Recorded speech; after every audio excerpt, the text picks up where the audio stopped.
बिना मतलब के कोई भी आपको इज्जत नहीं देता। इसलिए दोस्तों अपने आप को इतना सफल और मजबूत बनाइए कि मतलब के बिना भी आपको लोग इज्जत देने लगे। नमस्कार दोस्तों, मैं ज्योतिष आचार्य वासुदेव मिश्रा आपका अपने चैनल भविष्यवाणी पावर ऑफ द लॉर्ड में हार्दिक स्वागत करता हूं। दोस्तों आज का यह ज्योतिष का कार्यक्रम आप लोगों के लिए, कर्क राशि वालों के लिए बेहद ही ज़्यादा खास और महत्वपूर्ण कार्यक्रम साबित होने वाला है। जी हाँ, आज हम बात करेंगे आपके वीकली प्रेडिक्शन के बारे में, आपके साप्ताहिक राशिफल के बारे में। जी हाँ दोस्तों, आप लोगों के लिए, कर्क राशि वालों के लिए जनवरी महीने का चौथा सप्ताह यानी कि 22 जनवरी से लेकर 28 जनवरी के मध्य का जो समय है वह आपके जीवन में किस प्रकार से गुजरने वाला है। जी हाँ, इन 7 दिनों में आपके जीवन में कौन कौन सी घटनाएं घटित हो सकती है, किन किन क्षेत्रों में आपको विशेष तौर पर सफलता और लाभ की प्राप्ति होने वाली है, वहीं किन किन बातों का आपको ध्यान रखना है। साथ ही साथ इस सप्ताह के प्रभाव को और ज़्यादा श्रेष्ठ और अच्छा बनाने के लिए कौन सा उपाय आपको करना चाहिए, इन तमाम प्रकार के प्रश्नों के उत्तर आज के इस ज्योतिष के कार्यक्रम में आपको बताने वाले हैं। इसलिए दोस्तों अगर आप भी एक कर्क राशि के जातक हैं तो कार्यक्रम को बिना मिस किए अंत तक देखने का प्रयास कीजिए। और अगर आप अपनी जन्म कुंडली पर हमसे परामर्श लेना चाहते हैं तो डिस्क्रिप्शन बॉक्स में और वीडियो के अंदर आपको व्हाट्सएप नंबर मिल जाएगा, जहां से आप व्हाट्सएप करके अपनी जन्म कुंडली का विस्तार पूर्वक विश्लेषण करवा सकते हैं। तो दोस्तों जैसा कि आप यह जानते हैं कि चंद्रमा के गोचर की गणना साप्ताहिक राशिफल के दरमियान बेहद ही ज़्यादा जरूरी बन जाता है। ऐसा क्यों? क्योंकि दोस्तों देखिए, जो चंद्रमा होते हैं ना, ज्योतिष शास्त्र के मुताबिक हमारे मन के कारक ग्रह हैं। हम जो कुछ भी सोचते हैं, जो कुछ भी समझते हैं, उसे ही तो जीवन के हर क्षेत्र में लागू करने का प्रयास करते हैं।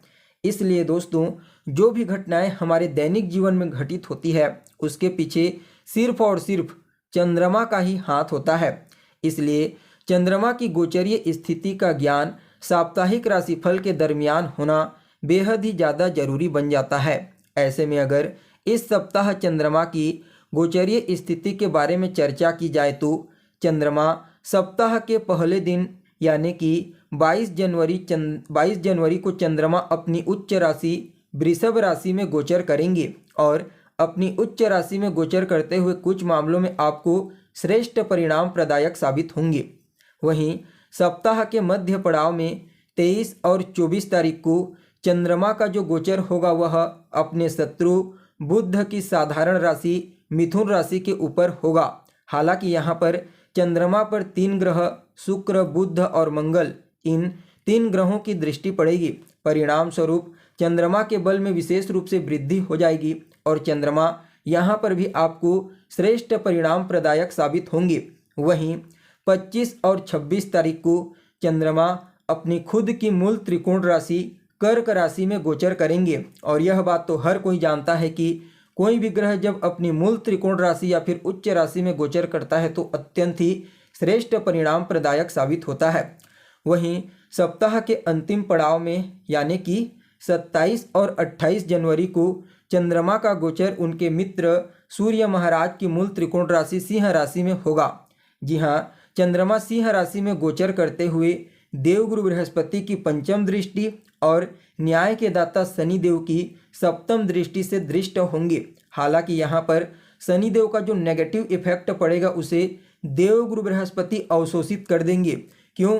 क्योंकि यहाँ पर चंद्रमा के ऊपर एक जहर दृष्टि पड़ रही है तो एक अमृत दृष्टि पड़ रही है और जहर की तुलना में अमृत की मात्रा ज़्यादा है। इसलिए जो जहर दृष्टि है उसे खत्म करने का प्रयास करेंगे कौन? देवगुरु बृहस्पति। सो यह भी टाइम आपके लिए कुछ मामलों में अद्भुत परिणाम प्रदायक साबित होगा।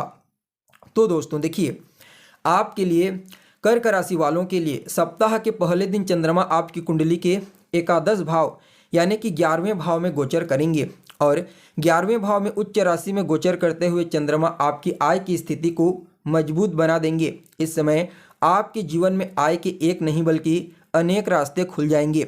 जी हाँ, आपकी कोई भी इच्छा है तो समझ लीजिए चंद्रमा की कृपा से आपकी वह इच्छा पूरी हो जाएगी। तो वहीं देखा जाए तो बड़े भाई बहनों के साथ आपके तालमेल बेहतर होंगे।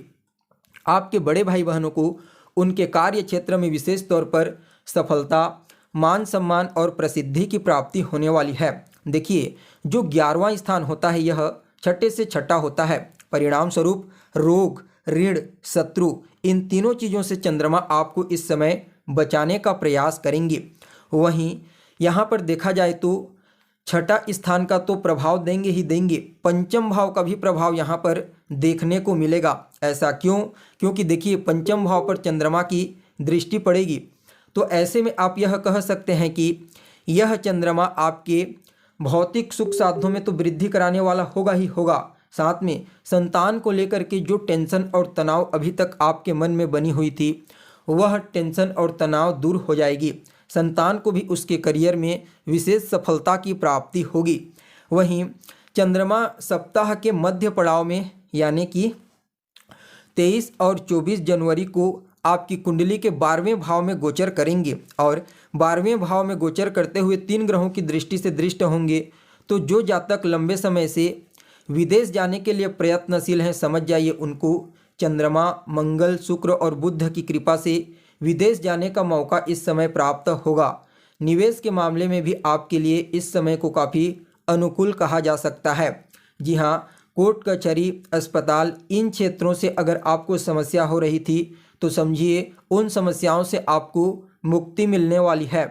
वहीं यहाँ पर चंद्रमा का प्रभाव आपको पहले बताया जा चुका है कि रोग, ऋण, शत्रु, इन तीनों चीज़ों से आपको बचाने का प्रयास करेंगी, जो आपके लिए काफ़ी अनुकूल कहा जा सकता है। तो वहीं दोस्तों, चंद्रमा कुंडली के लग्न भाव में जी हाँ 25 और 26 जनवरी को गोचर करेंगे और लग्न में यानी कि आपके व्यक्तित्व के ऊपर, और आपका व्यक्तित्व के स्वामी भी खुद चंद्रमा ही होते हैं। तो नो डाउट इस समय चंद्रमा आपके व्यक्तित्व में एक निखार लाने का प्रयास करेंगे। जी हाँ, इस समय आपको समाज में विशेष रूप से मान सम्मान, पद प्रतिष्ठा और प्रसिद्धि की प्राप्ति होगी।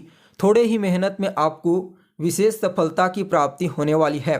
चंद्रमा आपके चेहरे पर, आपकी वाणी पर, आपके व्यक्तित्व पर एक अलग ही तेज उत्पन्न कर देंगे। वहीं चंद्रमा की जो पूर्ण सप्तम दृष्टि होगी वह कुंडली के सप्तम भाव पर पड़ेगी। परिणाम स्वरूप यह आपके वैवाहिक जीवन को मधुर बनाने का प्रयास करेंगे। जी हाँ, इस समय आपकी मैरिड लाइफ बड़ा ही खूबसूरत देखने को मिलेगी। जीवन साथी का सहयोग आपको प्राप्त होगा। साथ ही साथ देखा जाए तो आप अपने पार्टनर के साथ मिलकर के कोई नया कार्य शुरू करने के बारे में सोच सकते हैं। यह समय आपके लिए व्यापार के दृष्टिकोण से प्रॉफिटेबल साबित होगा। चाहे आप स्वतंत्र रूप से बिजनेस करते हो या फिर पार्टनरशिप में बिजनेस करते हो, इस समय विशेष रूप से आपको सफलता और लाभ की प्राप्ति होने वाली है। तो वहीं दोस्तों, आपके डेली इनकम में वृद्धि होगी और दशम से दशम होने के कारण आपके कार्य क्षेत्र में इस समय आपको उत्तरोत्तर तरक्की की प्राप्ति होगी। वहीं सप्ताह के अंतिम पड़ाव में यानी कि 27 और 28 जनवरी को चंद्रमा आपकी कुंडली के दूसरे भाव में अपनी मित्र की राशि में गोचर करेंगे और अपने मित्र देवगुरु बृहस्पति की दृष्टि से दृष्ट होंगे। तो इस समय आपकी वाणी को बेहद ही ज़्यादा प्रभावशाली और मधुर बना देंगे। आप अपनी वाणी के प्रभाव से कई प्रकार के कार्यों को पूरी करेंगे। आप जिससे भी मिलेंगे, जिससे बात करेंगे, वह आपसे अवश्य ही प्रभावित होगा। इस समय आपके पारिवारिक स्थिति में आर्थिक स्थिति काफ़ी मजबूत देखी जा सकती है। परिवार के लोगों का एक दूसरे को सहयोग प्राप्त होगा।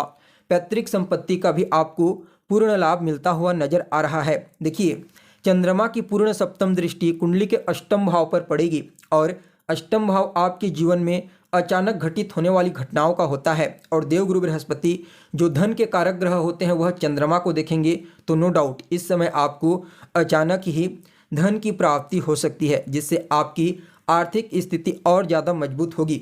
चाहे वह आपका रुका हुआ पैसा आपको प्राप्त हो जाए या फिर आपके आय में मजबूती आपको प्राप्त हो जाए। यानी कि कुल मिलाकर के देखा जाए तो आप सभी कर्क राशि वालों के लिए जनवरी महीने का यह चौथा सप्ताह अत्यंत ही श्रेष्ठ और प्रॉफिटेबल साबित होगा। आपको कुछ नए मौके प्राप्त होंगे।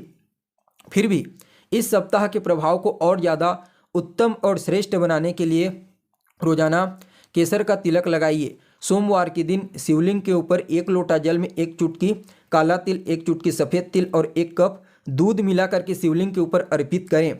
साथ ही साथ आपको यहाँ पर मंगलवार और शनिवार के दिन मजदूरों की सेवा करनी है। बाकी यह सप्ताह आपके लिए अत्यंत ही प्रॉफिटेबल साबित होगा। तो दोस्तों, हमें उम्मीद है जानकारी आपको पसंद आई होगी। फिर मिलेंगे एक नए और ताज़ा एपिसोड में। तब तक के लिए आप हमें इजाज़त दीजिए। नमस्कार।